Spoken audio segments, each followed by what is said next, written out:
So thank you everyone. I'm Arindam Ghosh, an assistant professor and HOD in the Department of English, Krishna Chandra College, Etampur, Birbhum. I do welcome you all the students of first semester English honors in my class. So in the previous classes, we have actually completed the introductory portion of the English honors, and from today onwards, we will enter directly into the syllabus of the English honors. And we will actually begin with Metamorphosis, which is a very important detailed text in your CC2 core course 2, Ancient European Classics. Okay, so we will actually begin with Metamorphosis. Metamorphosis is a poem written by Ovid, as you all know. But what is the meaning of the word metamorphosis? Anyone in the class? What's the meaning? Transformation. Transformation. Right, it means transformation or it means evolution. A change is in appearance is the exact etymological source of the word metamorphosis. This is the exact meaning of the word metamorphosis. It means a major change in the appearance or character of someone or something. Okay, for example, we have watched her metamorphosis from a shy schoolgirl into a self-confident businesswoman. আমি তার এভলিউশনটা দেখছি, একটা চুপচাপ last বেঞ্চে বসে থাকা school girl থেকে ultimately একটা কনফিডেন্ট এন্টারপ্রেনিউর বা বিজনেস ওম্যানের যে ট্রান্সফরমেশন, যে পরিবর্তন, যে এভলিউশন, যে বিবর্তন, তাকে মেটামরফোসিস বলে। Actually, the word metamorphosis is a biological process by which an animal physically develops after birth or hatching, involving a conspicuous and relatively abrupt change in the animal's body structure. We, actually the human beings and every other kind of animals, insects, fish, amphibians, they all actually undergo metamorphosis. It is often accompanied by a change of nutrition source or behavior. অনেক ক্ষেত্রে behavioral change হয়, অনেক ক্ষেত্রে নিউট্রিশনের উপর base করে change হয়। এবং এই যে ট্রান্সফরমেশন বা মেটামরফোসিস, আমাদের যে গল্পে, আমাদের যে গ্রিক মাইথোলজিতে মেটামরফোসিস, গ্রিক এবং রোমান মাইথোলজি, দে আর অলমোস্ট সেম, অনেক ক্ষেত্রেই এক। এই চেঞ্জ বা এই মেটামরফোসিস, এই evolution is sometimes almost supernatural in nature. Supernatural means অলৌকিক, যাকে লৌকিকতা, সায়েন্স, বিজ্ঞান, প্রাত্যহিকতা, এভরিডে লাইফ দিয়ে ব্যাখ্যা করা যায় না। Something beyond our logical and empirical world of the facts. This kind of metamorphosis, biological metamorphosis, is a scientific metamorphosis, যাকে আমি ইন্টারপ্রেট করতে পারি সায়েন্সের মধ্যে দিয়ে। ফর এক্সাম্পল, ছবি দেখতে পাচ্ছ, a dragonfly in its final mold, dragonfly change হচ্ছে এবং from its nymph stage, দেখতে পাচ্ছ nymph হচ্ছে লার্ভার এক ধরনের আরেকটু সামনের দিকে, এই ছোট্ট মৌমাছির একটা ড্রাগনফ্লাই বসে আছে দেখতে পাচ্ছ, আমরা যাকে অনেক ক্ষেত্রে বিভিন্ন কীট পতঙ্গ বলি, এর বড় রূপ হচ্ছে এইটা। এই এভলিউশনাইজ হলে একদিন এরকম একটা আকার নেবে। এটা সায়েন্সের মধ্যে দিয়ে, এভলিউশনের মধ্যে দিয়ে এটাকে ইন্টারপ্রেট করা যায়। কিন্তু আমরা যে মেটামরফোসিস পড়বো, এই যে পোয়েমটা মেটামরফোসিস, যেখানের মধ্যে আমরা অনেকেই হয়তো মেটামরফোসিস কবিতার একটা পড়ে ফেলেছো, যেখানের মধ্যে আমরা দেখবো একটা অ্যাক্টিয়ান বলে একজন prince will transform into a deer. একজন প্রিন্স, একজন হিউম্যান বিইং ট্রান্সফর্ম হবে একটা হরিণে, এবং তার যে হাউন্ড, সে শিকার করতে গেছে, তার শিকারী যে হাউন্ড গুলো তাকে খেয়ে নেবে। এই যে মানুষ ডিয়ার বা স্ট্যাগে রূপান্তরিত হচ্ছে, মানুষই এক সময় উইল ট্রান্সফর্ম ইনটু এয়ার, বাতাসে রূপান্তরিত হবে। এই যে সুপারন্যাচারাল মেশিনারির গল্প, সেটা আমাদেরকে ওভিড বলবে। So metamorphosis actually means in the biological context an evolution physically through nutrition or through cell growth or through biological change. কিন্তু এই মেটামরফোসিসের মধ্যে এই 12,000 লাইনের কবিতা, প্রায় it's a poem of 11,995 lines, তার মধ্যে divided in 15 books, তার মধ্যে মাত্র তোমাদেরকে বুক নাম্বার 3 তোমাদের সিলেবাসে রেকমেন্ডেড। অনেকেই বলবে স্যার সিলেবাসে শুধুমাত্র ব্যাকটাস রেকমেন্ডেড না, সিলেবাসে পুরো বুক 3 রেকমেন্ডেড।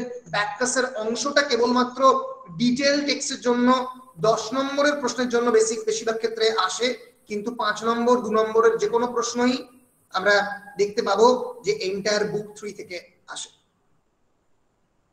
ফলে এই মেটামরফোসিস, বায়োলজিক্যাল মেটামরফোসিস অ্যাকচুয়ালি অ্যালিউশন করছে একটা বায়োলজিক্যাল চেঞ্জে, কিন্তু this metamorphosis actually suggesting a kind of supernatural change. বলো এতটুকু পরিষ্কার হয়েছে? Yes sir. হ্যাঁ স্যার। আমরা এবার এই পোয়েম সম্পর্কে একটা বেসিক ইনফরমেশন জেনে নেব। এই পাওয়ার পয়েন্টটা আমার এবং এটার পিডিএফটা আমার গুগল ড্রাইভে রয়েছে, আমি তোমাদেরকে লিংক অলরেডি দিয়ে দিয়েছি। আমি এটার পিডিএফ ফরম্যাটটা আবার দিয়ে দেবো তোমাদের, এই ক্লাসটা হয় আবার পরে তোমাদের হোয়াটসঅ্যাপ গ্রুপে একবার দেবো, আমাকে একবার কেউ রিমাইন্ড করবে, ঠিক আছে? বেশ। So metamorphosis is a Latin narrative poem by the Roman poet Ovid, which has been considered as his magnum opus. What is the meaning of the word magnum opus? Anyone?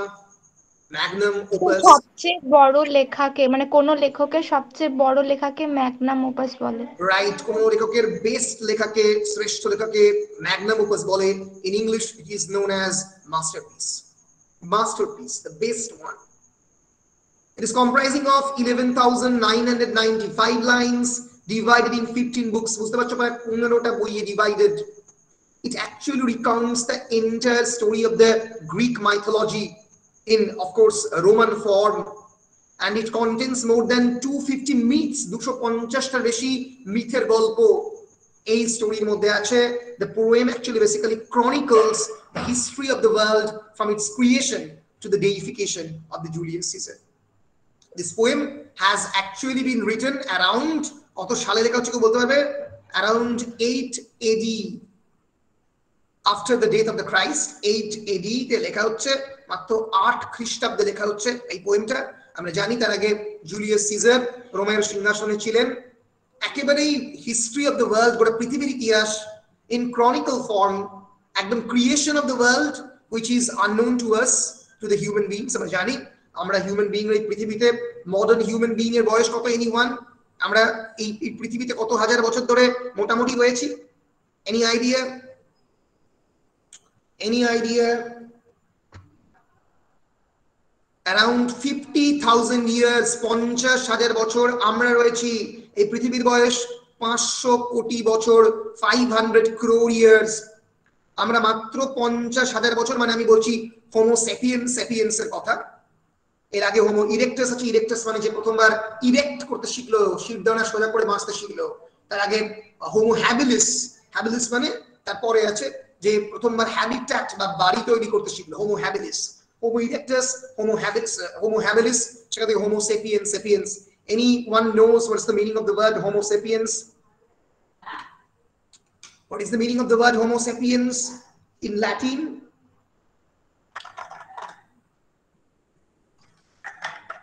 পড়তে হবে ভালো করে। Homo sapiens means the wise one, the intelligent one.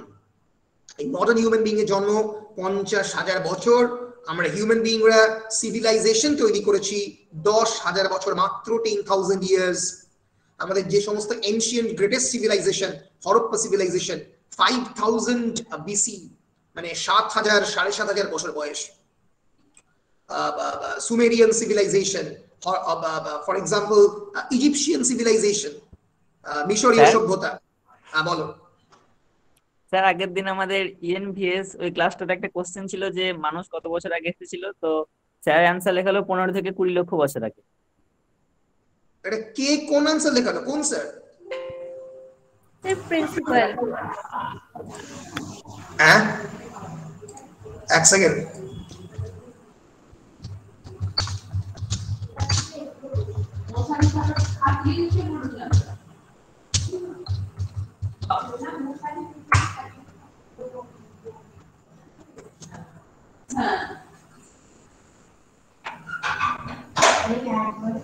এখানে তো 20 লক্ষই বলছে বটে, কিন্তু আমি তো মানে অন্য জিনিস পড়েছি।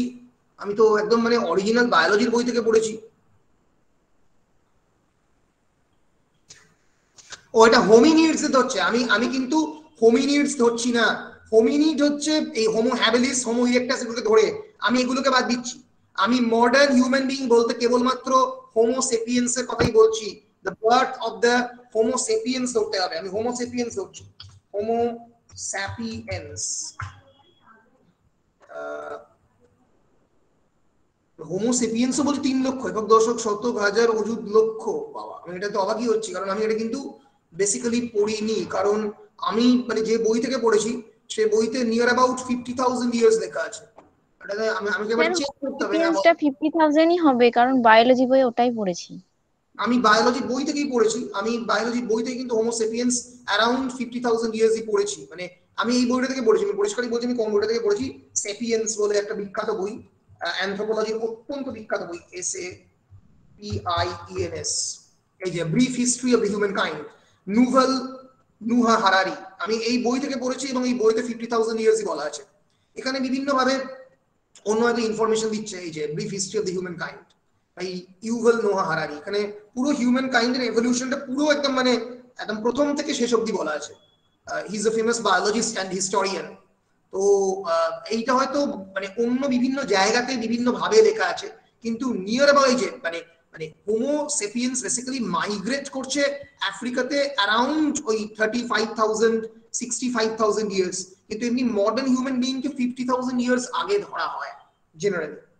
এবার তার আগে যেগুলো ছিল সেগুলো তো মানে তাকে আমরা ঠিক মানে হিউম্যান বিইং বলতে পারি না, কারণ তারা সিম্পাঞ্জির অনেক কাছাকাছি, ঠিক আছে, কারণ তাদের মধ্যে মানে তাদের সেন্সেশন, ইন্টেলিজেন্স, কোনটা ব্রেন ডেভেলপমেন্ট কোনটাই হিউম্যান বিইং এর মতো নয়, ঠিক আছে। বেশ, আমরা এগোচ্ছি। সো মোটামুটি আমরা এটুকু বলতে পারি যে অ্যারাউন্ড 50,000 75,000 ইয়ার্স আগে হিউম্যান বিইং এর জন্ম। এই মেটামরফোসিস বইতে একেবারে মাইথোলজির প্রথম দিক থেকে জুলিয়াস সিজারের ডেইফিকেশন, এই পুরো ঘটনাটা মাইথোলজিক্যাল পয়েন্ট অফ ভিউ থেকে বলা হয়েছে, not from the historical or anthropological perspective. এর ফলে ন্যাচারালি এই টেক্সটের মধ্যে আমরা প্রচুর ইমাজিনারি সুপারন্যাচারাল এলিমেন্ট পাবো। এই বইটাকে আমরা কোন ক্যাটাগরির মধ্যে ভাগ করতে পারি, যে লিটারারি কোন পার্টিকুলার লিটারারি জনরার মধ্যে ভাগ করতে পারি? Basically, although the meeting the criteria for an epic, the poem defies simple genre classification by its use of the varying themes and the tones. We can actually call this poem as an epic poem. We can, but basically this poem is, we can call it as a combination between mythology and epic, myth among epic combination. And Ovid took inspiration from the genre of the metamorphosis poetry. আমরা সেই সময় দেখব প্রচুর এরকম evolutionary মাইথোলজির উপরে build করা অনেক ধরনের পোয়েম পাবলিশড হতো। এই যে এই বিবর্তন, মানুষের বিবর্তনের কথা, বিভিন্ন মাইথোলজিক্যাল ক্রিচারের বিবর্তনের কথা সেখানে বলা হতো, সেই ধরনের পোয়েম থেকে ইন্সপায়ার্ড হয়েছিলেন Ovid. This is actually the title page of the 1556 edition published by the Johannes Griffius. This original poem, Metamorphosis, actually has been written by the Roman poet Ovid in the Latin language. কোন ল্যাঙ্গুয়েজে প্রথম লেখা হয়? Latin ল্যাঙ্গুয়েজে লেখা হয়। Latin থেকে ইংলিশে পরবর্তীকালে বিভিন্ন সময়ে ট্রান্সলেটেড হয়, এবং আমরা যে ট্রান্সলেশনটা পড়ছি দ্যাট ইজ পেঙ্গুইন ট্রান্সলেশন, পেঙ্গুইনের করা ট্রান্সলেশন। আমরা চলে আসছি পুবলিয়াস ওভিডাস ন্যাসো সম্পর্কে কয়েকটা কথায়। জেনারেলি কোন সময়ে ওভিড জন্মেছেন? ওভিড জন্মেছেন 43 থেকে অ্যারাউন্ড 17 to 18 BC অবধি তিনি বেঁচে ছিলেন আর কি, near about 43 to 17 to 18 BC is actually Publius Ovidus Nasso's birth time. এই সময়টাকে আমরা মোটামুটি তার জন্মের সময় বলে ধরতে পারি। And Ovid was a Roman poet who lived during the reign of the Augustus. তোমরা অগাস্টাস বলতে কাকে বোঝো? Who is Augustus? Anyone? Caesar. Yes, Augustus Caesar. আমরা একবার দেখে নেব। Augustus, very good. Roman emperor, অত্যন্ত বিখ্যাত রোমান এম্পায়ার ছিলেন। He is not actually Julius Caesar, he is Octavian Caesar বলা হয়, the first Roman emperor reigning from 27 BC until his death until 14. He is Caesar Augustus বা Augustus Caesar বলা হয় 63 BC to 19 AD অবধি তার রাজত্ব ছিল এবং সেই সময়ই তিনি যে প্যাক্স রোমানার কনসেপ্ট, প্যাক্স রোমানা মানে এক ধরনের রোমান হিস্ট্রি, মানে ইতিহাসের যে লেগেসি তিনি এস্টাবলিশ করেন, এই রোমান হিস্ট্রি তার সময়ই প্রপারলি ক্রিয়েটেড হয়। এই যে this is the statue of the Augustus Caesar. Augustus, his maternal great uncle was Julius Caesar. তার মায়ের দিক থেকে গ্রেট আঙ্কেল হচ্ছে Gaius Julius Caesar, okay, Roman general এবং স্টেটসম্যান। আর এটা হচ্ছে তার অনেকটাই পরে অগাস্টাস সিজার। এই অগাস্টাস সিজারের সময় জন্মগ্রহণ করেন Publius Ovidius Naso. He was a contemporary of the great poet Virgil and Horace। তোমরা এই দুজনের নাম বারবার শুনবে। ভার্জিলের লেখা বিখ্যাত এপিক পোয়েমের নাম এনিড, হোরেসের লেখা বিখ্যাত ক্রিটিক্যাল ওয়ার্কের নাম হচ্ছে Ars Poetica. Ars Poetica about the art of the poetry, কেমন করে পোয়েট্রি লিখতে হয়, তাই হোরেস লিখেছেন। হোরেস, ভার্জিল এবং ওভিড এই তিনজনকে, হোরেস, ভার্জিল অ্যান্ড ওভিড এই তিনজনকে ধরা হয় the three great Roman writers, with whom he is often ranked as one of the three canonical poets of the Latin literature. Latin literature, canonical means famous, canoner part. Canon means renowned literature, যেগুলো খুবই বিখ্যাত, যেগুলোকে পড়তেই হবে, যেগুলো সময়ের ব্যারাকে টপকে শাশ্বত হয়েছে, তাকে মোটামুটি আমরা বলতে পারি canonical writing. And he enjoyed enormous popularity, but was sent by Augustus into exile in a remote province on the Black Sea. আমরা জানি যে ওভিডের সঙ্গে অগাস্টাসের সম্পর্কে কোন কারণে অবনতি ঘটে। Augustus actually sent him into exile. Exile means দ্বীপান্তর। In a remote province, in a remote province on the Black Sea, একটা সেই সময় আমরা জানি কৃষ্ণ সাগর ছিল ইউরোপে, অ্যাড্রিয়াটিক ওশানের একটা অংশে, এবং সেখানে অগাস্টাস তাকে দ্বীপান্তরে পাঠিয়ে দেয়। He remained until his death, তার মৃত্যু পর্যন্ত তিনি সেখানেই ছিলেন। And he was the first major Roman poet to begin his career during the reign of Augustus. Ovid is today best known for his Metamorphoses. এই 15টা বইয়ের মেটামরফোসিসের জন্য ওভিড বিখ্যাত। শর্ট কোয়েশ্চেনে যেটা বারবার পড়ে সেটা হচ্ছে in which meter the epic poem is written। মাথায় রেখে দাও, পরবর্তীকালে ড্যাকটিলিক হেক্সামিটার, কোন মিটারে এই পোয়েম লেখা?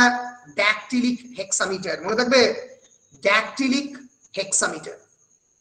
আমি জাস্ট একবার যাদের মনের মধ্যে প্রশ্ন আসছে ড্যাকটিলিক হেক্সামিটার ব্যাপারটা কি, তোমরা আরো ভালো করে বিষয়টা পড়বে সেকেন্ড সেমিস্টারে যখন তোমরা রেটরিক এবং প্রসোডিক পড়বে।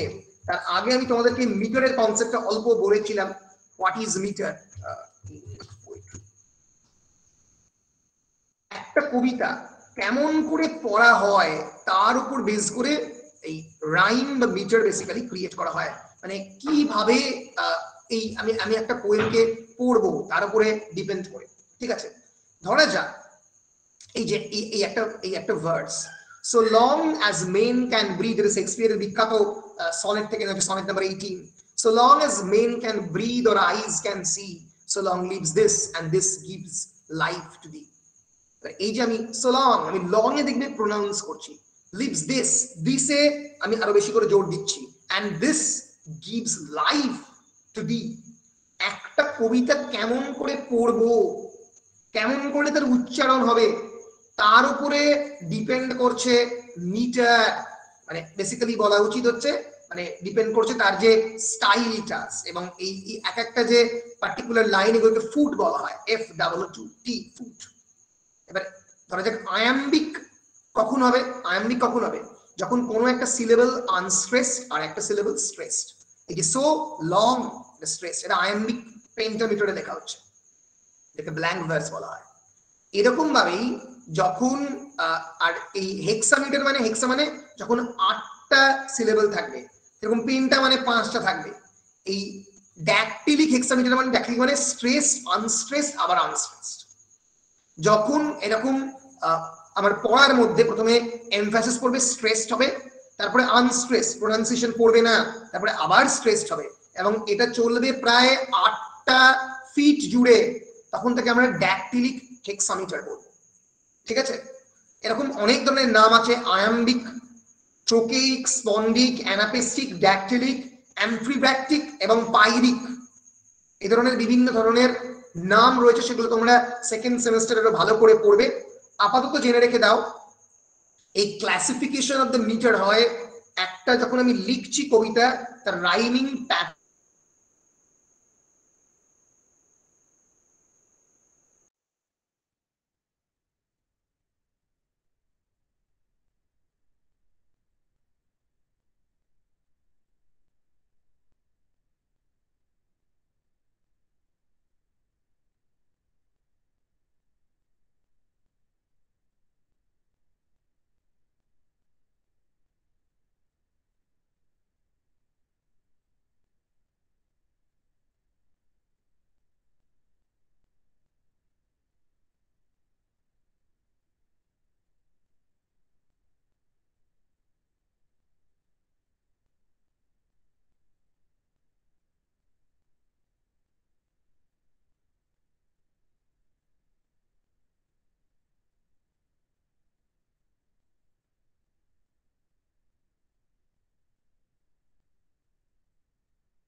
সরি আমি কি ডিসকানেক্ট হয়ে গিয়েছিলাম? হ্যাঁ স্যার, শুনতেই পাচ্ছিলাম না কিছু। সরি, কতক্ষণের জন্য হয়েছিলাম একটু বলো। স্যার এই 1 মিনিট। মানে আমি কি তোমাদেরকে এইটা বলেছি, এই ড্যাকটিলিক হেক্সামিটারটা বলেছি? স্যার ওটা বলতে বলতে স্টপ হয়ে গেল। তাহলে আমি তাহলে শেষ করছি এবার। এই স্যার বলছি যে একটা প্রশ্ন ছিল। বলো। স্যার বলছি হেক্সাটা আপনি বললেন 8টা, ওটা 6টা হবে না? আমি গুলিয়ে ফেলেছি, হেক্সা অক্টা হচ্ছে 8টা, আমি গুলিয়ে ফেলেছি, সরি। হেক্সা হচ্ছে 6টা, অবশ্যই 6টা।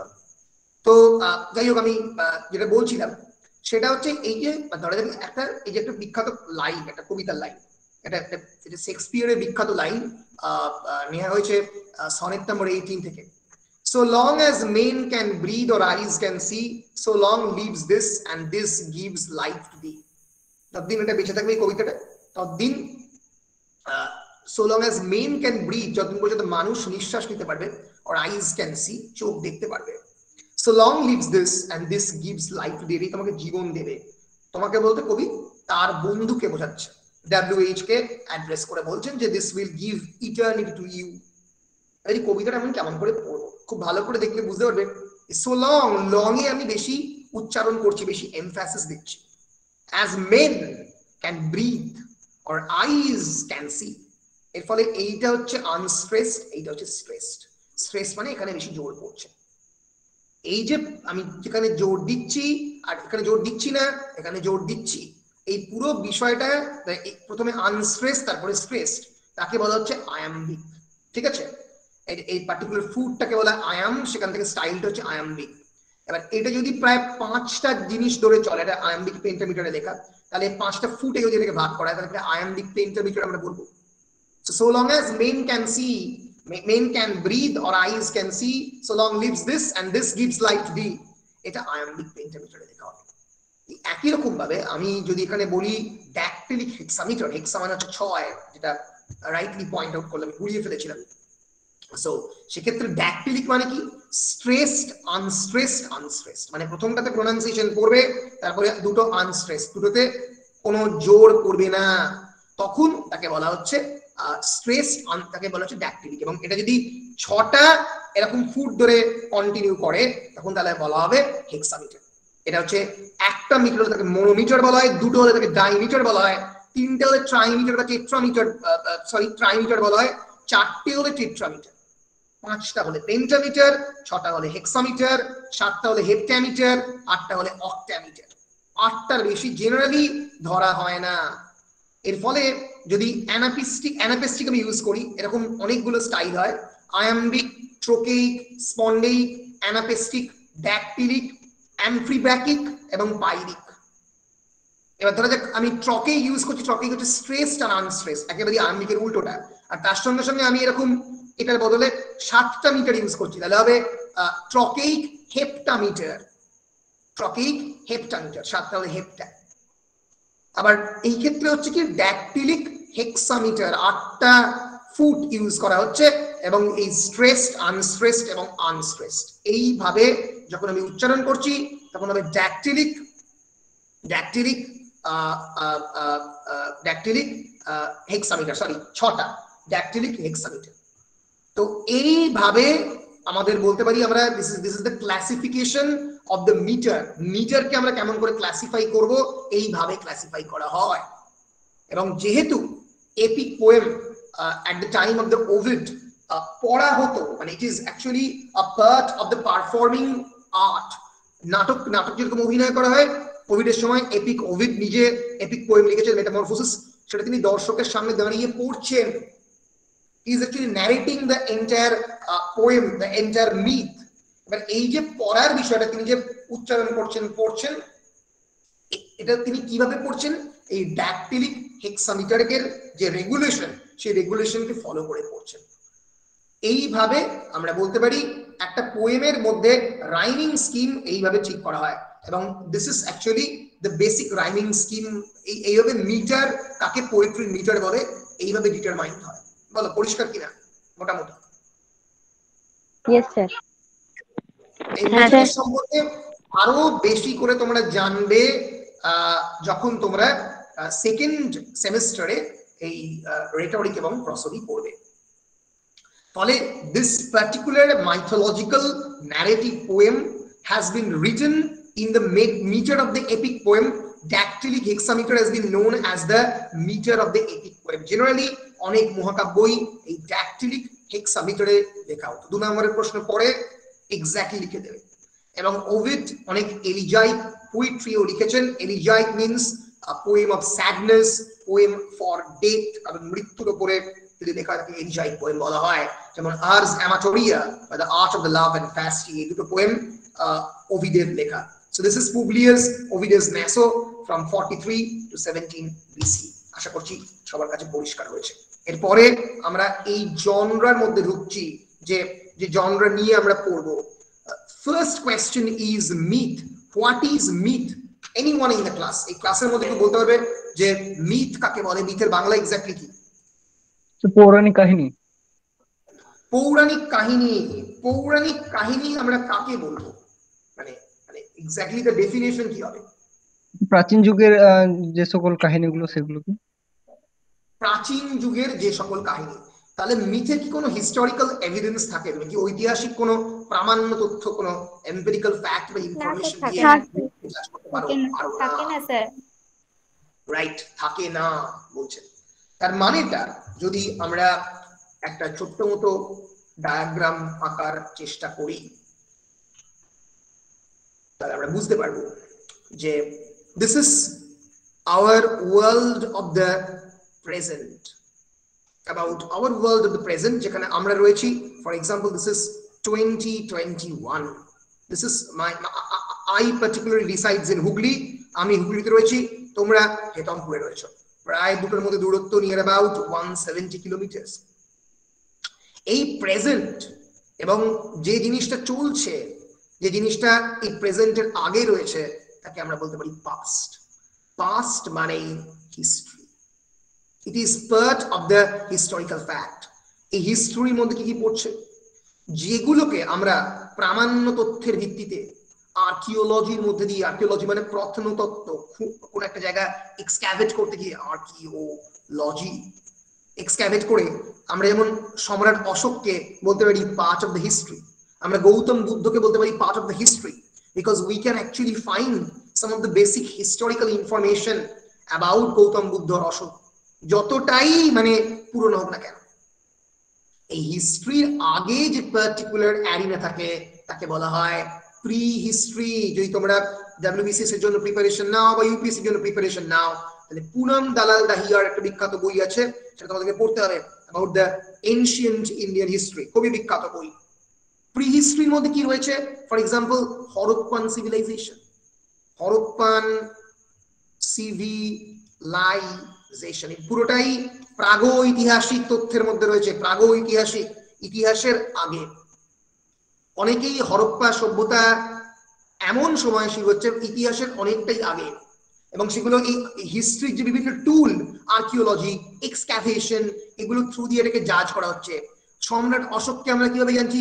With various tablets of the সম্রাট অশোক, যে বিভিন্ন পাথরের যিনি খোদাই করে যে ট্যাবলেট গুলো সম্রাট অশোকের সময় পাওয়া গিয়েছিল।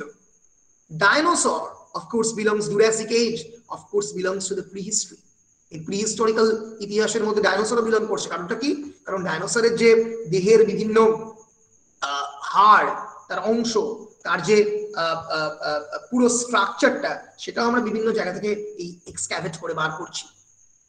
অ্যানথ্রোপোলজির পার্ট ডাইনোসর, যদি সরি অ্যানথ্রোপোলজির পার্ট নয়, ডাইনোসর বেসিক্যালি জুলজির পার্ট, কারণ anthropology is study of the human being. Anthropology discuss করতে কি কম্পারেটিভ অ্যানথ্রোপোলজিতে অনেক ক্ষেত্রে ডাইনোসর আসে। তো বেসিক্যালি প্রি হিস্ট্রি হচ্ছে ইতিহাসের আগে, এরও অনেক আগে নিজেকে লোকেট করছে মিথ, মাইথোলজি। মিথ মানে হচ্ছে একটা single imaginative story about a particular culture or civilisation, and mythology হচ্ছে the study of the myth. এই মিথ নিয়ে যে পড়াশোনা, তাকে বলা হয় মাইথোলজি।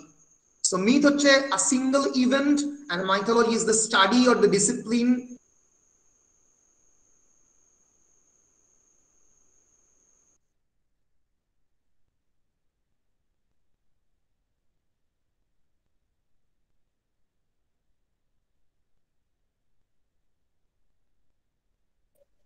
স্যার শোনা স্যার যাচ্ছে শুনতে না?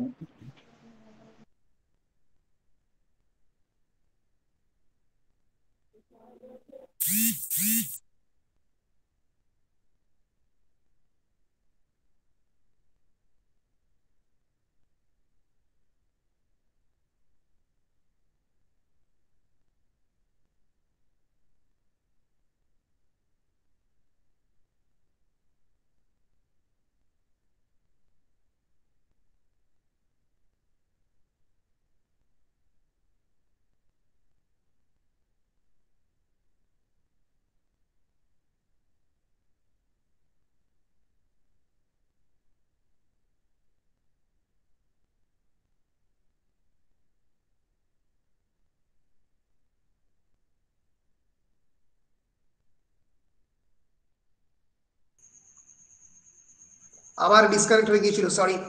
তোমরা কি আমার কথা শুনতে পাচ্ছ? হ্যাঁ স্যার। সরি, কতক্ষণ আগে ডিসকানেক্ট হয়েছিল? কি মিথ নিয়ে কতটা বলতে শুরু করেছি? মিথ আর মাইথোলজিটা বলছিলেন। So what is myth? Myth is basically one imaginary incident, one incident that talks about the beginning of a society. কেমন করে সমাজ প্রথম থেকে তৈরি হলো। আমাদের বাংলায় বিভিন্ন, বাংলা মানে ভারতবর্ষে বিভিন্ন মিথ রয়েছে, আমরা দেখবো পুরাণিক লিটারেচার। ফর এক্সাম্পল বায়ু পুরাণ, শিব পুরাণ, কেমন করে শিব এই পৃথিবীকে তৈরি করলো, কেমন করে বায়ু দিয়ে এই পৃথিবী তৈরি হলো, এগুলো প্রত্যেকটাই মিথের part. And what is mythology? Mythology is the study of the myth, is the discipline that studies myth. সেই একাডেমিক ডিসিপ্লিন যেটা কেমন করে মিথ তৈরি হয় এবং কেমন করে মিথটাকে পড়বো তার কথা বলে, সেটা হচ্ছে মাইথোলজি। বলো ক্লিয়ার কিনা? ক্লিয়ার কিনা? বেশ। এবার what is the exact definition of the myth? Myth is a folklore genre. Folklore means folklore, folklore, বলো। Anyone in the class? Folklore মানে হচ্ছে লোকের মুখে প্রচারিত, লোকমুখে যা প্রচারিত, যেটা ফান্ডামেন্টালি লোকের মুখে মুখে এক্সিস্ট করে, তাকে বলা যেতে পারে folklore. For example folk music মানে আমরা বলি যে মানুষের মুখে যে প্রচারিত গান, এক্স্যাক্ট টার্মটা আছে লোকসঙ্গীত, লোকগীতি, তাকে বলা হয় ফোক মিউজিক। ঠিক আছে? সেই একই রকম ভাবে এই বেসিক্যালি এখানে হচ্ছে এই লোকের মুখে মুখে যে প্রচারিত যে জিনিস হয়, তাকে বলা হয় মিথ। এই যে আমরা দেখতে পাচ্ছি আমাদের দীপাবলি যে উৎসব, আমাদের কালী যে পুজো, এই যে একটা সময় Kali is the symbol of the distraction, ধ্বংসের সিম্বল। মানে রবীন্দ্রনাথের বিখ্যাত কথায় অন্ধকারের উৎস থেকে উৎসারিত আলো সেই তো তোমার আলো, ঠিক আছে? অন্ধকারের উৎস থেকে কিন্তু সেই আলোর জন্ম হচ্ছে। কালী সিম্বলাইজিং দ্য প্রাইমাল ডার্কনেস, কিন্তু সেই সময়ই আমরা আলোর উৎসবে মেতে উঠি। তিনি কোনো একটা সময়ে এই প্রলয় নৃত্যের মধ্যে দিয়ে পৃথিবীকে সৃষ্টি করেছিলেন এবং তখন তিনি শিবের বুকে পা রাখেন। এইটা হচ্ছে মাইথোলজির পার্ট। এটা কি মাইথোলজির পার্ট, কারণ এর কোনো হিস্টোরিক্যাল এভিডেন্স নেই। আমরা জানি না এই প্রামাণ্যটা সত্য কি সত্য নয়, ইতিহাসের পার্ট নয়। And myths often consist of the sacred narratives, of course. Sacred because পবিত্র, এগুলো প্রত্যেকটা বিভিন্ন রিলিজিয়াস ইডিওলজি হিসেবে ইউজ করা হয়। And hence the term mythology refers to the bodies of the myth and the study of thereof alike. So mythology means the study of the myth, the bodies of the myth and the study of the myth. যে myth নিয়ে যে অংশগুলো তাই নিয়ে পড়াশোনা। For example, Christians strongly believes that Moses actually discovered God on the Mount Sinai. ভগবান এসে মোসেসকে দেখা দেয়, কিন্তু আদৌ এই কাহিনী সত্য কি সত্য নয় আমরা জানি না। এই যে খানিকটা ইতিহাস এবং খানিকটা ফোকলোর, একদিকে হিস্ট্রি আর একদিকে ফোকলোর, লোকমুখে FOLKLORE, লোকমুখে প্রচলিত এই যে বর্ডার লাইন, এই বর্ডার লাইনের মধ্যে খানিকটা আমরা বলতে পারি মিথ লোকেট করছে। অনেকটাই সুপার ন্যাচারাল ইন নেচার, অনেকটাই আমরা বলতে পারি ফেয়ারি টেল তার মধ্যে রয়েছে। মিথ পুরোপুরি ফেয়ারি টেল না হলেও মিথের মধ্যে কিন্তু অনেকটাই রূপকথা গল্প রয়েছে। ফলে the Greek word mythologia actually means story or lore or legends, the telling of the stories, কেমন করে গল্প বলা হয়, combines the word mythos, mythos means story, and the suffix logia, logia মানে study, যে কোনো কিছু সম্পর্কে পড়াশোনাকে বলা হয় লজিয়া। এই জন্য লজিক মানে হচ্ছে যুক্তির মানে যুক্তি নিয়ে পড়াশোনা, তাই তো? যুক্তিবিদ্যাকে বলা হয় লজিক। সো মাইথোলজিয়া মানে হচ্ছে a study of the myth। এর বিখ্যাত ছবি দ্য অ্যাবডাকশন অফ ইউরোপা 1750 সালে লেখা। ইউরোপা নাম থেকে ইউরোপ কথাটা এসছে, ইউরোপা থেকে। ইউরোপ একটা অত্যন্ত ইম্পর্টেন্ট ক্যারেক্টার এই পোয়েমে, এই মেটামরফোসিস। ইউরোপাকে খুঁজতেই ক্যাডমাস বেরিয়ে পড়বে এবং সে আর ফিরবে না তার দেশে, নতুন দেশ স্থাপন করবে, তাই নিয়ে মেটামরফোসিস। তাহলে মাইথোলজির কি কি ক্যারেক্টারিস্টিক্স, কি বৈশিষ্ট্য? প্রথম বৈশিষ্ট্য হচ্ছে মাইথোলজিজ আর কসমোগনিক ন্যারেটিভস। কসমোলজি মানে কি? বল বল, কসমোলজি মানে কি বলা উচিত? সৌরজগতের বিভিন্ন তথ্য। বিশ্ব ব্রহ্মাণ্ড আমরা বলতে পারি। আর কসমোগনি মানে কি? What is the meaning of the word cosmogony? The branch of the science that deals with the origin of the universe, specifically about the solar system. এই সৌরজগৎ, এই পৃথিবী কেমন করে এসছে, অরিজিন স্টোরি, এইটাকে বলা হয় হচ্ছে কসমোগনি। একটা কথা বারবার তোমরা রিপিটেড আমি করব এই যখন গ্রিক মাইথোলজি পড়বো, সেটা হচ্ছে ক্রিয়েশন মিথ। ক্রিয়েশন মিথ হচ্ছে যে কোনো মাইথোলজিতে এই ক্রিয়েশন মিথটা ফান্ডামেন্টাল। কেমন করে এই পৃথিবী তৈরি হলো। প্রত্যেকটা দেশে বিভিন্ন ধরনের ক্রিয়েশন মাইথোলজি রয়েছে। যেমন ভারতবর্ষে এটা অনেক জায়গাতে বিশ্বাস করে যে Kali created our entire universe through the pralay nritya, or Nataraj, the Shiva created the entire universe after the death of the Kali through the প্রলয় নৃত্য। এই যে ন্যারেটিভটা, এটা একটা সিম্বলিক ন্যারেটিভ। খ্রিস্টানিটিতে বিশ্বাস করা হয় যে ডাভ, একটা বিরাট বড় আমরা বলতে পারি একটা পাখি, যে ডিমের তা দিয়ে এই পৃথিবীকে তৈরি করেছে। এটা মিল্টনের প্যারাডাইস লস্টের শুরুর দিকে ছিল। এরপরে বিভিন্ন ধরনের ক্রিয়েশন মিথ বিভিন্ন জায়গাতে পরিচালিত। যে জুডাইজম বা খ্রিস্টানিটিতে বলা হয় ক্রিয়েটিও এক্স নিহিলো। এক্স নিহিলো মানে নিহিলিজম, মানে যার কিছুই নেই, শূন্য থেকে শুরু। It means God created the world out of nothing. Ex nihilo is a central mythological narrative in Judaism, Christianity and Islam. তিনজনেই তিনটে অ্যাব্রাহামিক রিলিজিয়ন বিশ্বাস করে about the theory of the creatio ex nihilo. শূন্য থেকে শুরু করছে god, জেনেসিসে আমরা জানি খ্রিস্টান মাইথোলজি অনুযায়ী 7 দিনে এবং 7টা রাত্রিতে god created the entire universe.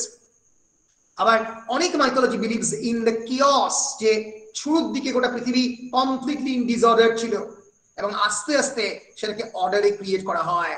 আমাদের হিন্দু মাইথোলজিতে অনেক ক্ষেত্রে বিশ্ব আমাদের ব্রহ্মাকে ধরা হয় অ্যাজ দ্য ক্রিয়েটার। বিভিন্ন হিন্দু মাইথোলজিতে একটা নয় অনেকগুলো মিথ আমরা দেখবো, প্রায় আমাদের পুরাণের সংখ্যায় 108টার বেশি পুরাণ রয়েছে। এর ফলে বিভিন্ন মাইথোলজিতে বিভিন্নভাবে এই শুরুর দিকটাকে মানে কেমন করে পৃথিবী শুরু হয়েছে এইটা থাকে।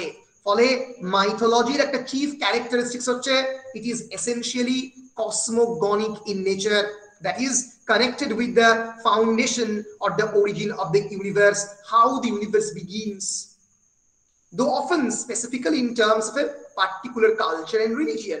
বিভিন্ন রিজিয়ন, বিভিন্ন অঞ্চলে, বিভিন্ন কালচারে এই কসমোগনিটা ডিফারেন্ট। খ্রিস্টানিটিতে ডিফারেন্ট, হিন্দুদের ক্ষেত্রে ডিফারেন্ট, আবার সুমেরিয়ান কালচারে ডিফারেন্ট, আবার ইজিপশিয়ান কালচারে আরো ডিফারেন্ট।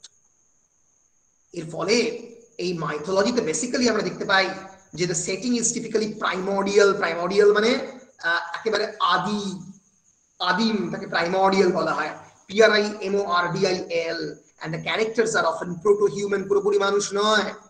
জিউস আমরা দেখবো পুরোপুরি কিন্তু মানুষ নয়, খানিকটা গড খানিকটা মানুষ, প্রোটো-হিউম্যান। যুধিষ্ঠির পুরোপুরি কি মানুষ বলা যায় না।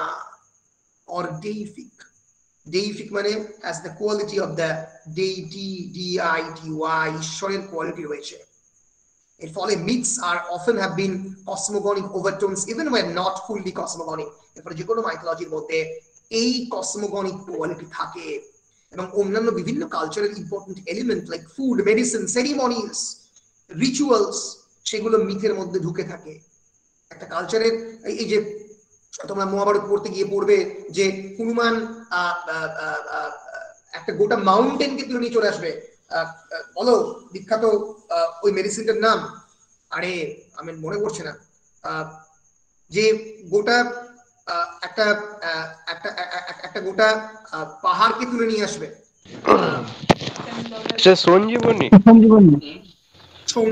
Sanjeevani.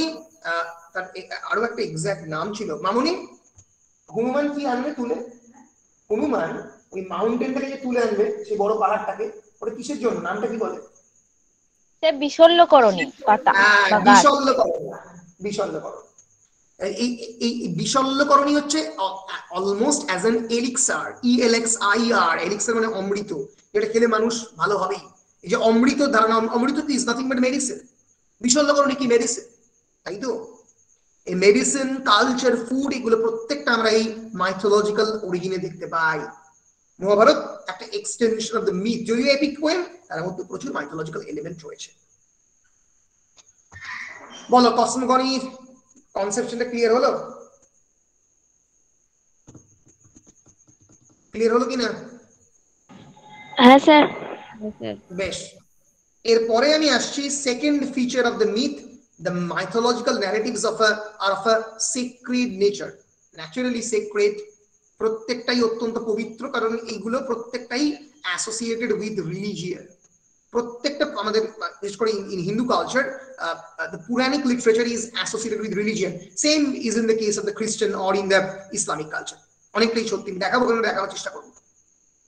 So myths are often foundational or key narratives associated with religion. ধর্ম শুরু হয় এই মাইথোলজি দিয়ে, and these narratives are believed to be true from within the associated faith system. এগুলোকে সত্য বলে ধরা হয়, and within any given culture they may be sacred and secular myths coexist. একটা কালচারের মধ্যেই সেক্রেড এবং সেকুলার দুই ধরনের মিথই এক্সিস্ট করতে পারে। আমি জাস্ট একটা একটু এক্সাম্পল দিয়ে দেখাবার চেষ্টা করছি।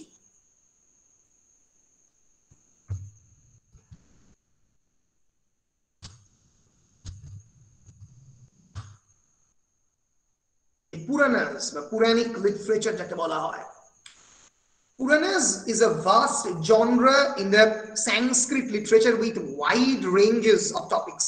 সংস্কৃতে লেখা হয়েছে, অনেকগুলো তামিলে লেখা হয়েছে।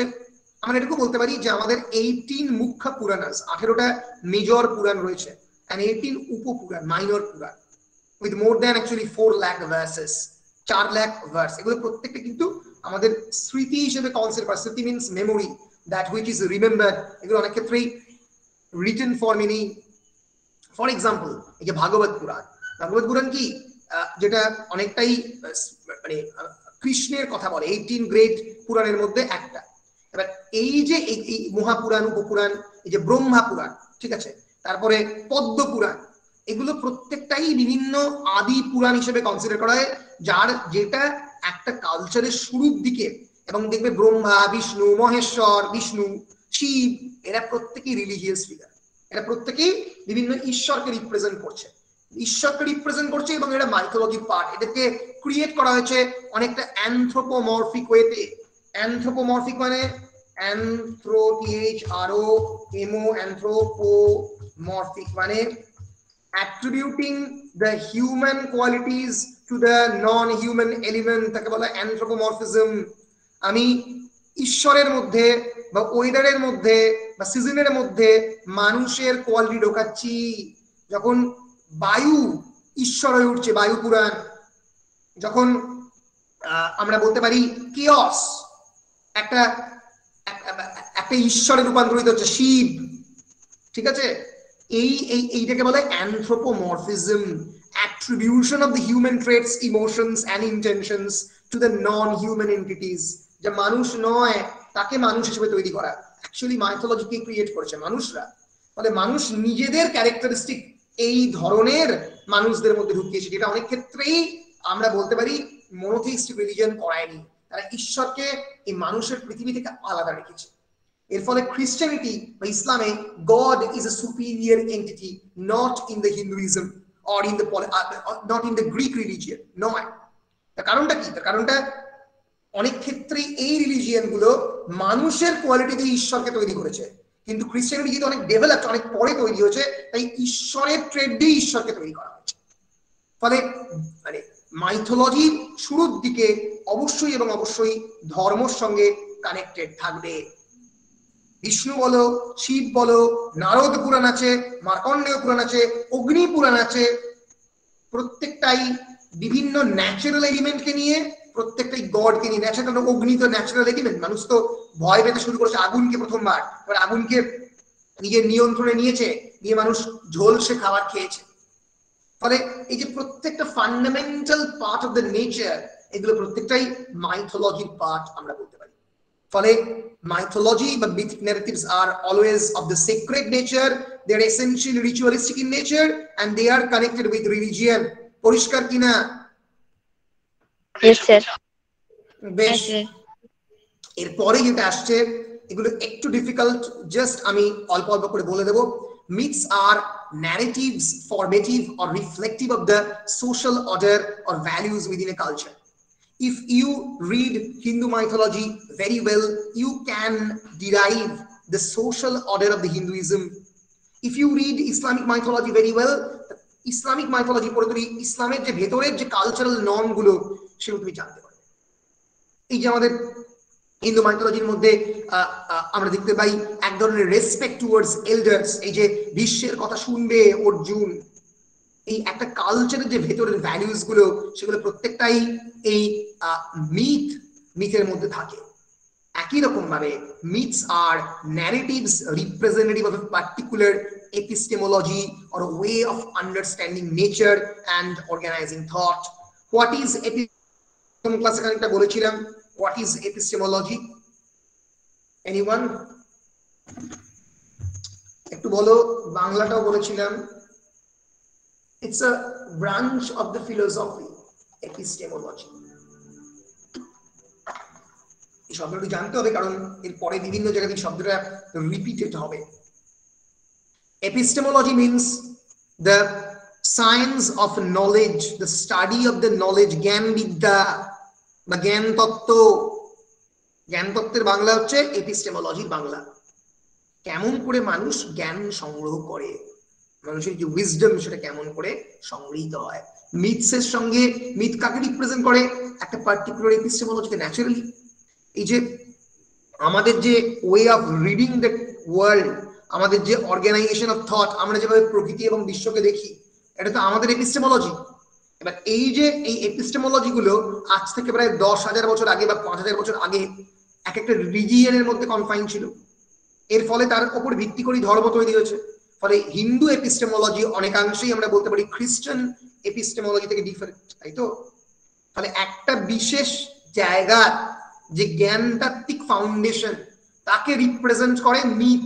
মিথস আর narratives representative of a particular culture, the culture's way of understanding the nature and organizing thought। তারা প্রকৃতিকে কেমন ভাবে দেখছে তার উপরে ভিত্তি করে তৈরি হচ্ছে এপিস্টেমোলজি। ফলে মিথ সেই পার্টিকুলার দেশের এপিস্টেমোলজিকে, সেই পার্টিকুলার প্রদেশের জ্ঞানতাত্ত্বিক যে ফাউন্ডেশন তাকে রিপ্রেজেন্ট করে। বলো ক্লিয়ার কিনা?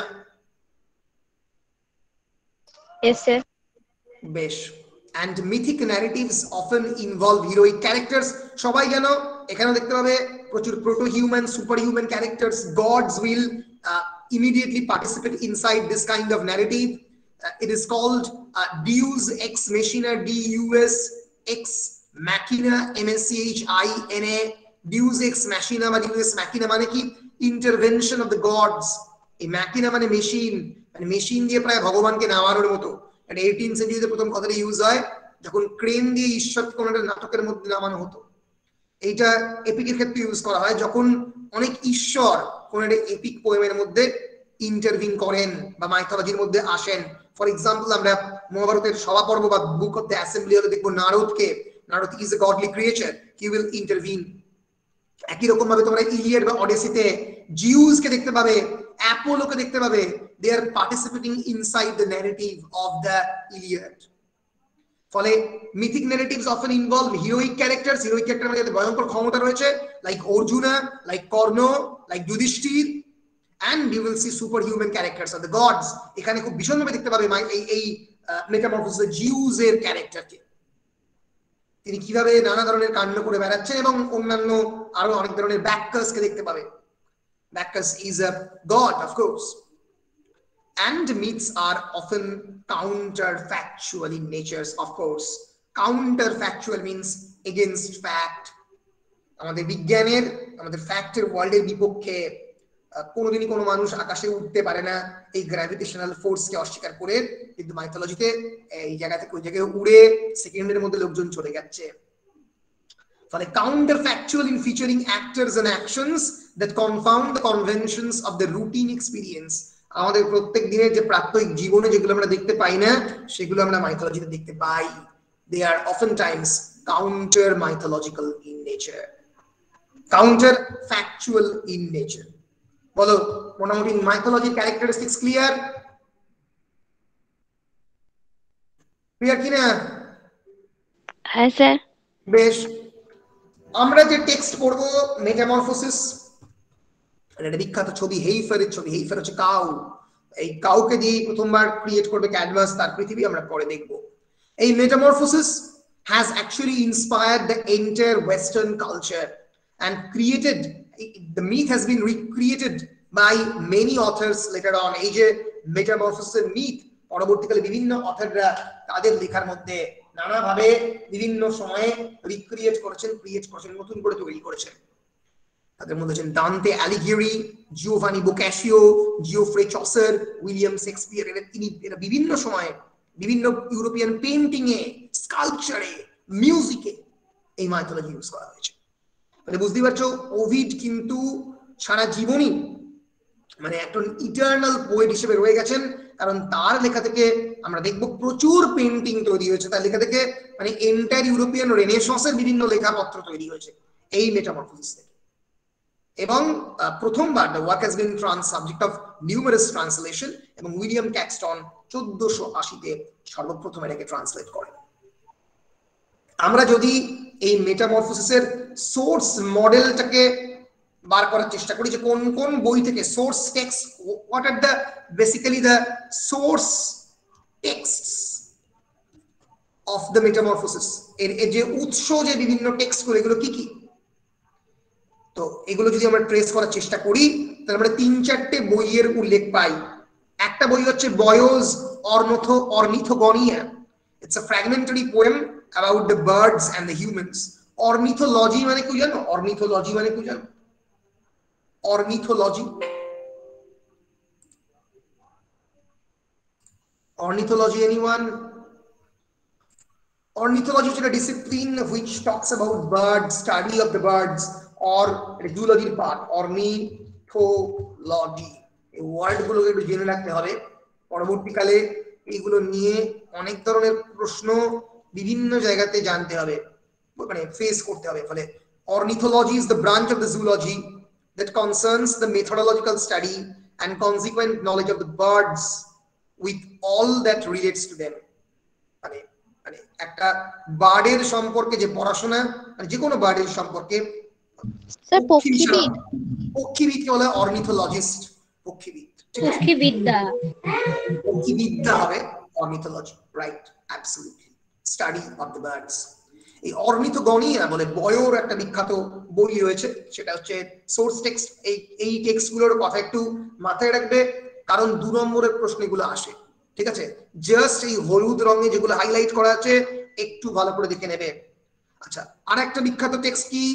দ্য হেটেরোইনোমেনা, স্পেলিং সম্পর্কে সচেতন, HETEROIOUNENA by the Nicander of the Colophon, is better known and clearly an influence on the poem. 21 of the stories from this work were treated in the Metamorphosis. 21টা গল্প এই বই থেকে, the হেটেরোইনোমেনা by Nicander of the Colophon, তুলে আনা হয় মেটামরফোসিসে।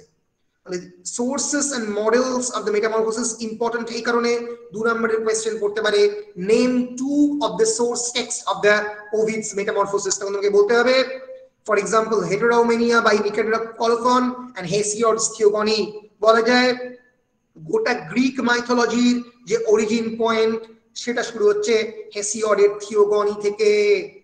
এবং possible contemporary, the হোমারের contemporary, the fullest account of the earliest Greek myth, গোটা গ্রিক মিথের জন্ম, টাইটানের জন্ম কেমন করে হচ্ছে, গডদের জন্ম কেমন করে হচ্ছে, জায়ান্টসদের জন্ম কেমন করে হচ্ছে, পুরোটাই থিওগনিতে বলা আছে।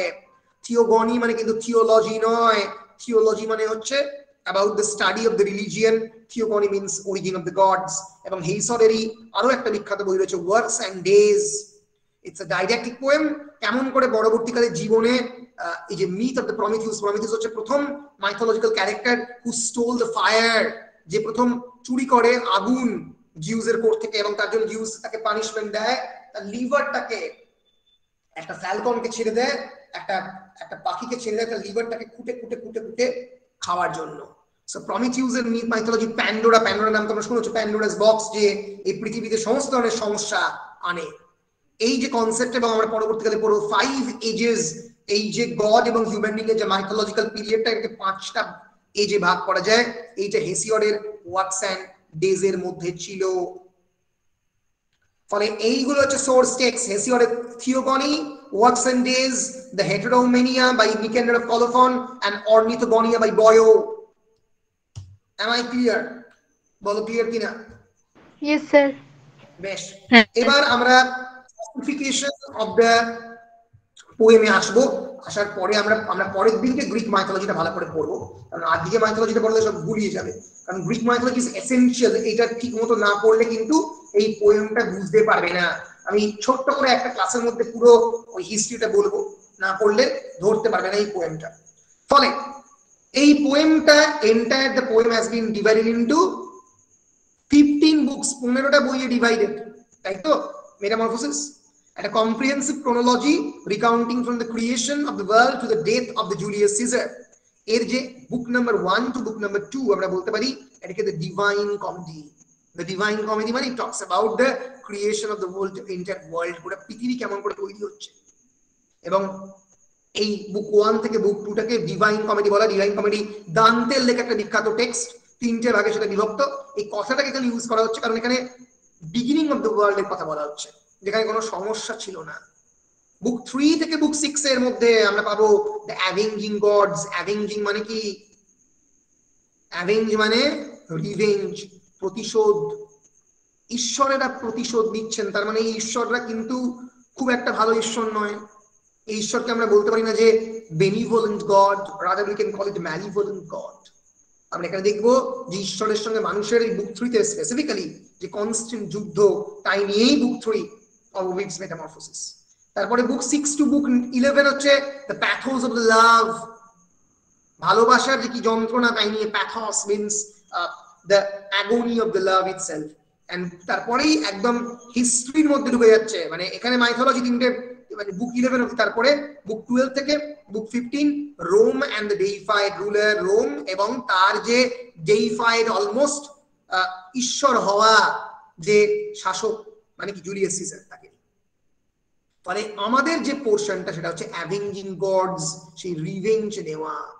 ফলে ওভিডের ওয়ার্কের মধ্যে আমরা দেখতে পাবো, ওভিডের লেখার মধ্যে এক ধরনের আরবিট্রারি লেখা, আরবিট্রারি ফ্যাশন, মানে একটা জায়গা থেকে আরেকটা জায়গাতে। এই মাইথোলজিটা কি আমি পরে বলবো, যে হাউ উমেন, একটা উমেনের চারপাশে যে ব্যাক্কাসের যারা ফলোয়ার, তাদের চুলের মধ্যে সাপ বাসা বাঁধে। ব্যাক্কাস সিম্বলাইজ করছে কাকে? কিওস। এই কিওস এবং অর্ডারের মধ্যে যে লড়াই, তাই নিয়ে মিথ সবসময় ভালো মন্দ, সুখ দুঃখ, অন্ধকার আলো, কিওস এবং অর্ডার, ডিসিপ্লিন এবং ইনডিসিপ্লিন, এর মধ্যে লড়াই নিয়ে মাইথোলজি ডিল করে। এবং ওভিডের এই লেখার মধ্যে আমরা দেখতে পাই এই বেসিক থিমটা খুব ভীষণভাবে রয়েছে। যদিও in his writing he is actually jumping from one transformation tale to the another, একটা ট্রান্সফরমেশন টেল থেকে আরেকটা ট্রান্সফরমেশন টেলের মধ্যে জাম্প করে করে গেছে। এটা বিখ্যাত একটা ইটালিয়ান ছবি, আমোর ভিনসিট অমনিয়া মিন্স লাভ কনকার্স অল। এই কবিতার মধ্যে ভয়ঙ্কর ভাবে এই থিম রয়েছে, লাভ কনকার্স অল, মানে ভালোবাসা সমস্ত কিছুকে দখল করে নেয়। এইটা হচ্ছে Eros. Eros was actually the Greek god of the love. Greek god of the love is Eros, ভালোবাসার দেবতার ছবি পেন্টিং এঁকেছেন 16th সেঞ্চুরি পেইন্টার ক্যারাভিজিও, CARAVAGGIO। খুব ভালো করে দেখবে পেন্টিং এর মধ্যে তলাতে পড়ে রয়েছে মিউজিক, ভাঙা অবস্থায় গিটারের ছবি, ভাঙা অবস্থায় দেখতে পাবে অন্যান্য যে হিউম্যান অ্যাচিভমেন্ট সেগুলো ভাঙা অবস্থায় পড়ে রয়েছে, কিন্তু এখানে ইরস ডমিনেট করছে। অর্থাৎ এরকম একটা নোশন যে হিউম্যান যে অ্যাচিভমেন্ট, হিউম্যান যে ক্রিয়েটিভিটি, সেগুলোকে সবকিছু ডিস্ট্রয় করে দিতে পারে ভালোবাসা। এবং এই গল্পের মধ্যে আমরা পাবো যে কেমন করে, মানে এটা একটা নেগেটিভ সেন্সে লাভকে পোর্ট্রে করেছে। অফকোর্স এটা সবসময় সত্যি নয়, কিন্তু যে রোমান গড যে কিউপিড, এরস হচ্ছে গ্রিক নাম, কিউপিড হচ্ছে তার রোমান নাম। He is wearing dark eagle wings and half sitting on or perhaps climbing down from what appears to be a table. এই টেবিলটা থেকে নামছে, scattered around the emblems of all human endeavors, violin and lute, lute মানে বাঁশি, armor, coronet, এখানে coronet মানে রাজা যেটাকে সিংহাসনে চড়ে, square and the compass, spin and manuscript, চারিদিকে পড়ে আছে। কারণ কি? কিউপিডের ফিটের কাছে পড়ে আছে, কিউপিডের পায়ের কাছে পড়ে আছে। আমোর ভিনসেট অমনিয়া মিন্স লাভ কনকার্স অল, ভালোবাসা সমস্ত কিছুকে ধ্বংস করে দেয়। ফলে এই ধ্বংসাবশেষ নিয়েও কিন্তু ওভিডের মেটামরফোসিস। ফলে আমাদের এই যে 15টা বইয়ে ডিভাইডেড, আমি তোমরা একবার দেখে নেবে জাস্ট 15টা বইয়ে কি কি ডিভাইডেড। আমাদের যে মূল যে জায়গাটা সেটা হচ্ছে বুক 3। এখানে আমরা কাদের পড়বো? আমরা ক্যাডমাসের কথা পড়বো, ক্যাডমাস কি আমরা জানবো, আমরা ডায়নার কথা পড়বো, আমরা অ্যাক্টিয়ানের কথা পড়বো, আমরা শিমেরের কথা পড়বো, এবং অবশ্যই আমরা ব্যাক্টাসের কথা বলবো, যাকে নিয়ে এই গল্পটা পুরোপুরি তৈরি হয়েছে। তোমাদের বর্ণিত যে টাইরেশিয়াস, যেটা তোমরা খানিকটা ইডিপাস রেক্সে পড়েছো, সেই টাইরেশিয়াস কেমন করে টাইরেশিয়াস আজকের টাইরেশিয়াস হলেন, সেই মাইথোলজি আমরা পড়বো। আমরা নার্সিসাসকে নিয়ে পড়বো, আমরা ইকোকে নিয়ে পড়বো, আমরা পেনথিউসকে নিয়ে পড়বো। এই হচ্ছে আমাদের মোটামুটি বুক 3 যাদেরকে নিয়ে মূল আমরা পড়বো, ক্যাডমাস, ডায়ানা, অ্যাক্টিয়ান, শিমেল, ব্যাক্টাস, টাইরেশিয়াস, নার্সিসাস, ইকো, পেনথিউস। এদের জীবনের কাহিনী নিয়ে আমরা পড়তে চলেছি এই গল্প। তার আগে আমি তোমাদের জানিয়ে দিই যে এই যে গল্পটা, এই যে মাইথোলজিটা, এখানে ওভিড কিন্তু 4টে এজের কথা বলছেন। Basically he talks about 4 ages, okay, sorry 5 ages basically. One is golden, another is silver, another is brazen, heroic and iron. Golden টা কি? Golden is that age when men lived among the gods, যখন মানুষ এবং ঈশ্বর একই সঙ্গে বাস করত। বিভিন্ন মাইথোলজিতে ভগবান এবং ঈশ্বর একসঙ্গে বসবাস করেন। তোমরা জানো খ্রিস্টান মাইথোলজিতে god actually vanished human being from his garden of Eden, এবং এই পোর্শনটাকে বলা হয় পোস্ট ল্যাপসেরিয়ান, মানে যখন মানুষের পতন হলো। আর তার আগের যে জগৎটাকে বলে প্রি ল্যাপসেরিয়ান। এই গোল্ডেন এজ হচ্ছে প্রিল্যাপসেরিয়ান পিরিয়ড, যেখানে মানুষ এবং ঈশ্বর একসঙ্গে বসবাস করত। এরপরে আমরা দেখবো সিলভার এজ। সিলভার এজ আমি যখন পড়াবো আরো ভালো করে বলবো। জিউস আমরা দেখবো গ্রিক মাইথোলজির মধ্যে, unlike Hindu mythology or any other mythology, there is bloodshed, রক্ত বইবে, মারপিট হবে, বাবা ছেলেকে হত্যা করবে, ছেলে বাবাকে হত্যা করবে। There is a theme of the patricide and the fratricide. Patricide হচ্ছে পিতৃ হত্যা আর fratricide হচ্ছে ভাতৃ হত্যা। এই দুটোই গ্রিক মাইথোলজির মধ্যে খুব ভীষণভাবে রয়েছে, যার খানিকটা আন্দাজ তোমরা নিশ্চয়ই ইডিপাস থেকে পড়েছো, কারণ ইডিপাস তার বাবাকে খুন করবে। এইটা কেমন করে এখানে ঘটবে সেটা আমরা দেখাবো, সেটাই আমরা দেখাবো। এই খুনের এই যে মাইথোলজির মধ্যে যে ব্লাডশেড, গ্রিক মাইথোলজির মধ্যে কেন এত ব্লাডশেড, কেন এত রক্তক্ষয়ী সংগ্রাম, সেটাই আমি এর পরের ক্লাসে একটু ভালো করে বলার চেষ্টা করব। জিউস ক্রোনাসকে রিপ্লেস করছে, এটা হচ্ছে silver age, and men live for 100 years under the domination of their mothers. এই সময়টাকে বলা হয় মেট্রিয়ার্কাল পিরিয়ড, যেখানে মা গোটা পৃথিবীকে যারা মহিলা তাদের হাতে পৃথিবী ছিল। এরপরে আসছে brazen age, men of the bronze age, এবং war was their purpose and passion. এই সময় যুদ্ধ শুরু হয়। এবং এর পরে হচ্ছে হিরোইক এজ, যেখানে থিবিসের ফল হয়, থিবিসের পতন হয়, যেটা এবং ট্রোজান ওয়ার হয়। এবং এর পরের এজটা হচ্ছে এই iron age. Hesiod finds himself in the iron age. এবং আমাদের এই গল্পটা যে এজে, সেটা হচ্ছে হিরোইক এজ, যেখানে থিবিসের ফল হয়ে গেছে এবং সেই কনটেক্সটে এই থিবিসের ফল হবে আর কি, ফল হয়নি, তার যে পতনটা ঘটবে সেটা এর হাত দিয়ে হবে। হিরোইক এজে আমাদের বুক 3টা লোকেটেড, আর তারপরটা হচ্ছে iron age. Golden, silver, brazen, heroic এবং আয়রন। আয়রন হচ্ছে during this age humans live an existence of toil and misery. ভয়ঙ্কর একটা চারিদিকে খারাপ পরিস্থিতি, মানুষজনকে খাটতে হচ্ছে, তারা চিলড্রেন ডিসঅনার দেয়ার পেরেন্টসদেরকে ডিসঅনার করছে। এই অংশটা নিয়ে হচ্ছে iron age. Golden, silver, brazen, heroic, iron. আমাদের গল্প হিরোইক এজে লোকেটেড। এক সেকেন্ড, হ্যালো গেল রে। তোমরা যার গল্প অলরেডি পড়েছো সেটা হচ্ছে ইডিপাস। ইডিপাসের বাবা ছিল লাইউস। ইডিপাস লাইউসকে হত্যা করেছে। একটু পরেই আমরা জানবো যে লাইউস হত্যা করেছে তার বাবা ল্যাবডাকাসকে। আবার আমরা জানবো যে ল্যাবডাকাস কিন্তু হত্যা করেছে তার বাবা পলিডোরাসকে। ওকে। এবং এই ক্যাডমাস বাবা এবং সন্তান, ক্যাডমাস এই আমাদের গল্পের যে হিরো, সে কিন্তু ছেড়ে চলে এসছে তার যে পৃথিবী, তার বাবা অ্যাগেনরকে ছেড়ে চলে এসছে ক্যাডমাস। ফলে এই ক্যাডমাসের সন্তান হচ্ছে পলিডোরাস, পলিডোরাসের সন্তান হচ্ছে ল্যাবডাকাস, ল্যাবডাকাসের সন্তান লাইউস, লাইউসের সন্তান ইডিপাস। ফলে যদি তোমরা ইডিপাস পড়ে তোমাদের মনের মধ্যে এই সন্দেহ জাগে যে কেন বারবার ছেলে বাবাকে হত্যা করছে, because of the lifelong curse, একটা অভিশপ্ত এই হাউস অফ দ্য ক্যাডমাস, একটা অভিশাপ। এই অভিশাপের উপর ভিত্তি করে খুনগুলো পরপর হচ্ছে। এই যে story of the curse of the Cadmus, house of the ক্যাডমাসের যে কার্সের গল্প, সেটা নিয়েই আমাদের মেটামরফোসিস। এবং ওই জন্যই সিলেবাসে মেটামরফোসিস এবং ইডিপাস রেক্স একসঙ্গে রেকমেন্ড করা হয়েছে।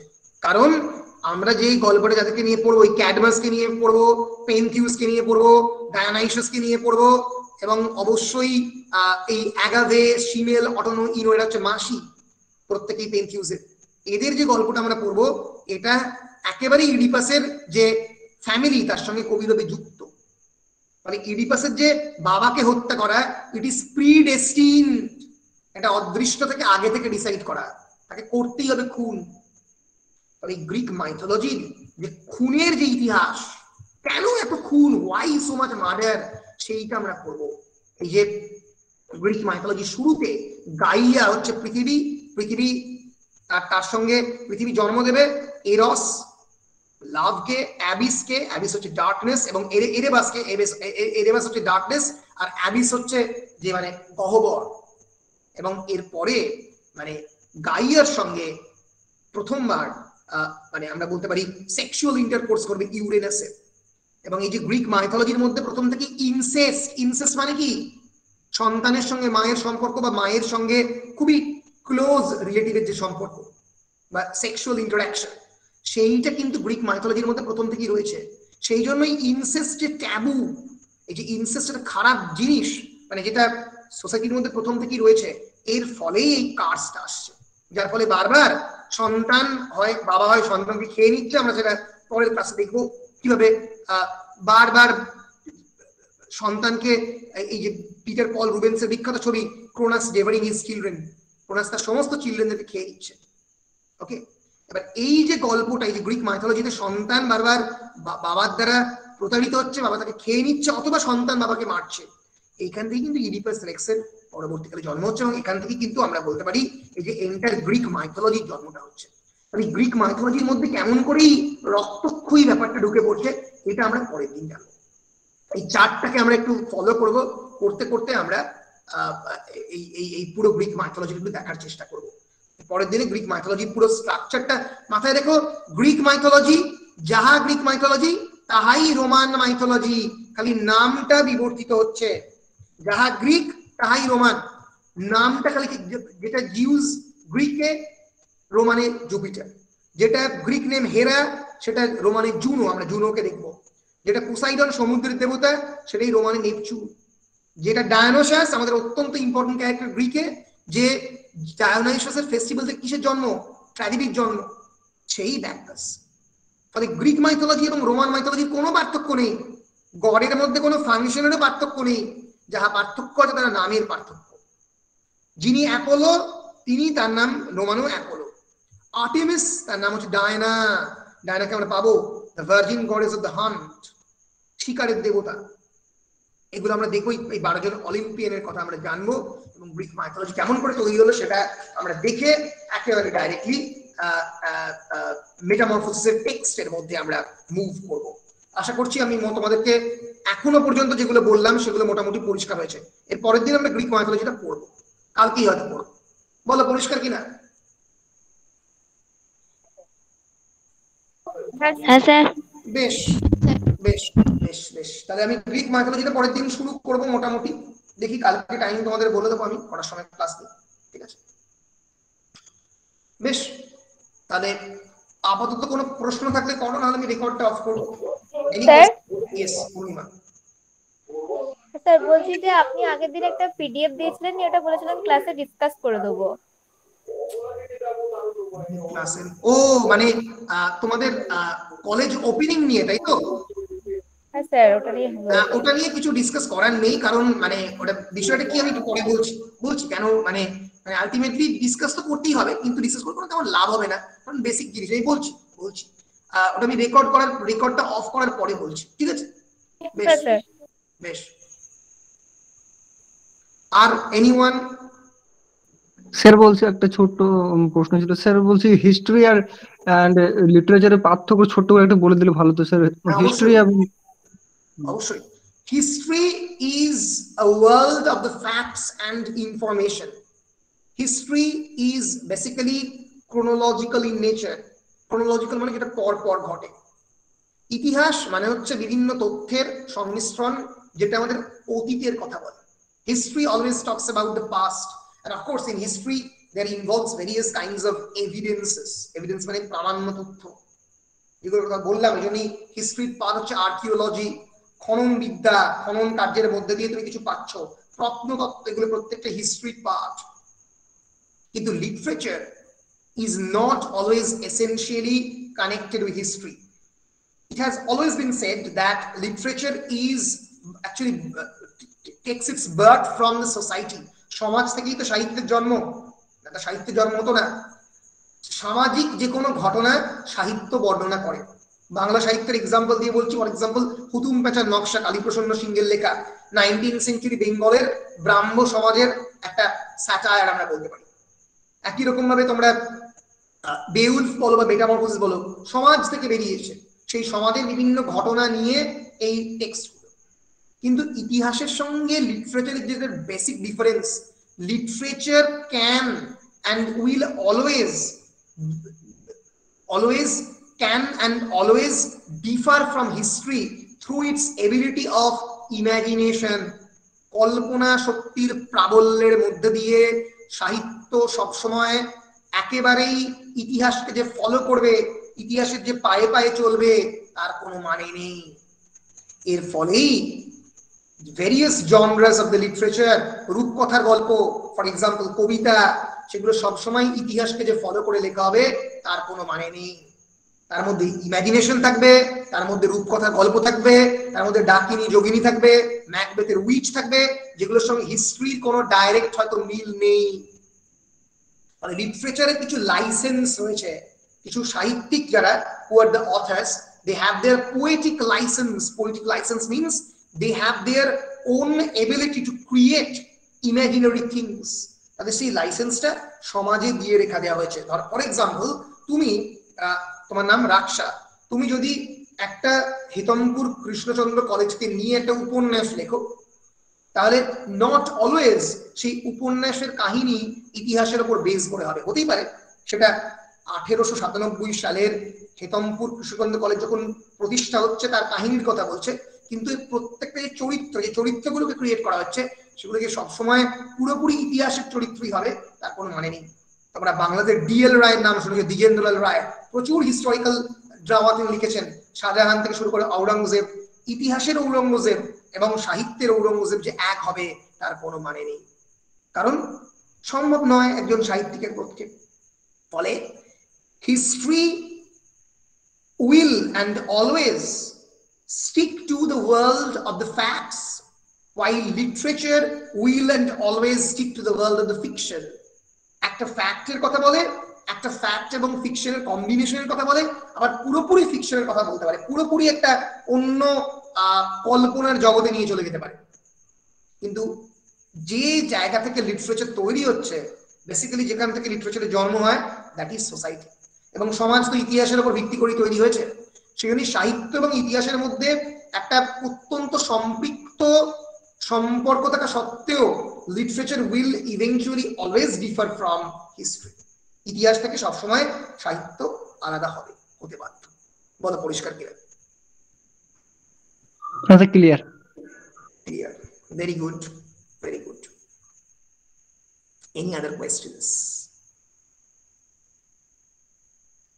Any other questions? No questions. বেশ, তাহলে আমি আমার অফিসিয়াল রেকর্ডিংটা কেন অফ করছি, করে আনঅফিসিয়াল বিভিন্ন আলোচনা করছি, ঠিক আছে?